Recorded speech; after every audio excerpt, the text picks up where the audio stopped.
Welcome to Kenton Teaches. Enjoy the video. You start by opening the snipping tool so you can capture the entire screen quickly. Once the app is open, choose full screen mode. This tells the tool to grab every pixel across all monitors. Make sure notifications are off if you want a clean image, and close overlays that might cover content.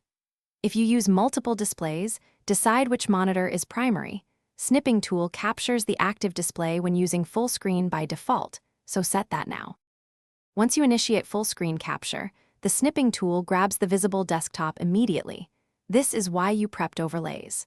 After capture, a preview window appears so you can confirm the result, use copy to paste into another app, or click Save to write a file.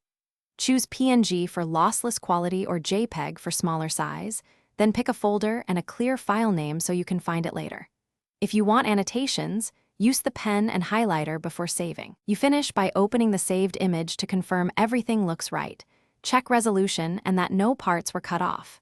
If full screen capture fails, try the print screen key or switch display scaling and retry, because scaling can interfere with pixel mapping.